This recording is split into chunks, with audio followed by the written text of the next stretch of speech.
It is 24 minutes past 1 in the morning, and there is someone at the door. You are 23 years old. You are a musician. You took this job because it was quiet and the pay was barely above minimum wage, and nothing ever happens here at night. There are two men outside. They are wearing police uniforms.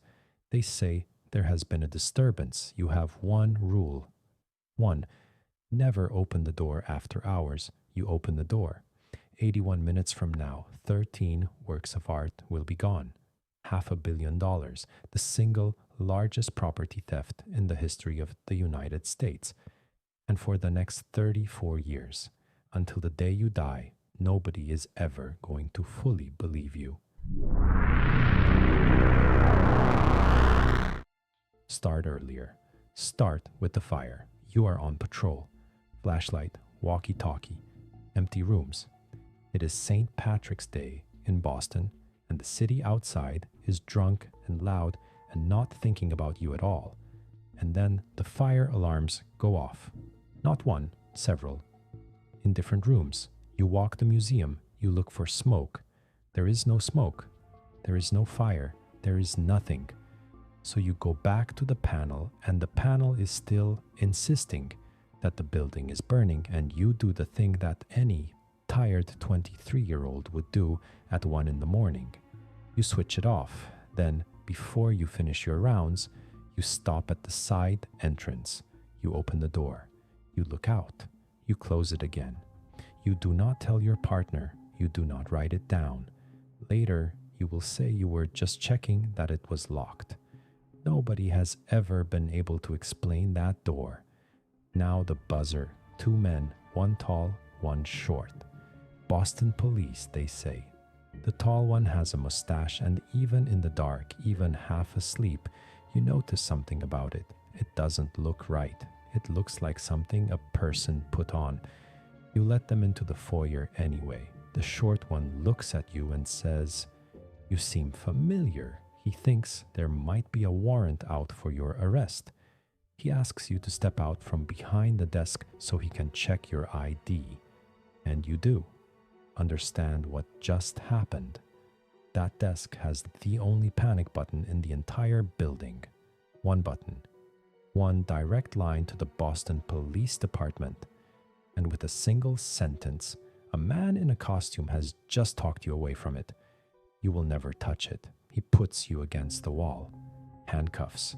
Your partner walks in and gets the same. Duct tape around the head, around the hands, around the feet. They walk you down to the basement and they chain you to a pipe. And then one of them says something that will keep investigators awake for 3 decades. He tells you not to worry because in about a year you will be paid for this. 81 minutes, that is how long they are inside. And what they do with that time makes no sense at all. They go to the Dutch room, Rembrandt's only seascape. Christ in a boat, in a storm.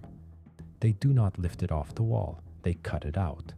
A knife straight through the canvas, along the inside of the frame. Then the next one. Then the next. Sewing a 350-year-old painting out of its own edges, like a man opening a box. Any serious art thief knows that a slashed canvas is a ruined canvas. You have just destroyed a fortune to save yourself 40 seconds. And it gets stranger. They take a Vermeer. Fine. There are only 34 Vermeers on Earth, and this is the most valuable object in the building. But then they take a Chinese bronze beaker and a small bronze eagle from the top of a Napoleonic flagpole. They spend time trying to unscrew that eagle, actual minutes. And upstairs, 1 floor up, sitting in the open, is a Titian, the crown jewel of the entire collection. The most valuable painting in the museum. They walk right past it. They do not touch it. They do not look at it. Whoever these men are, they are not art thieves. They are not stealing what is precious. They are stealing what is on a list. They leave at 2:45 in the morning.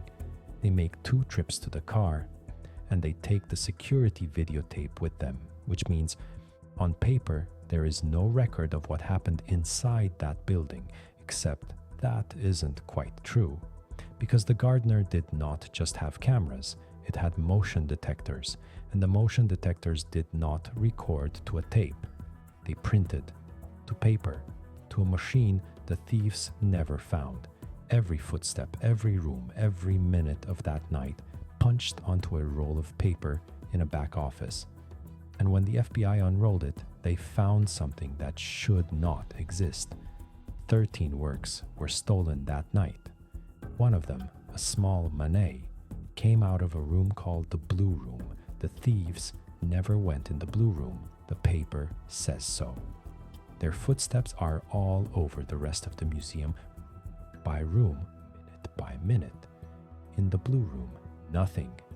Only one set of footsteps ever entered that room that night. They belong to you. 31 minutes before the buzzer rang. Now step out of the basement, stop being the guard, because from here, you are just a person looking at the evidence, and the evidence has a shape.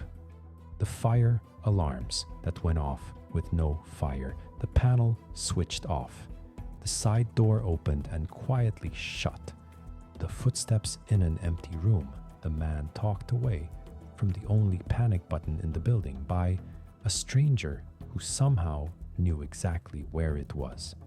25 years later, the FBI will release footage from the night before the robbery. It shows the same guard letting an unidentified man into the museum after hours to stand at the security desk and talk.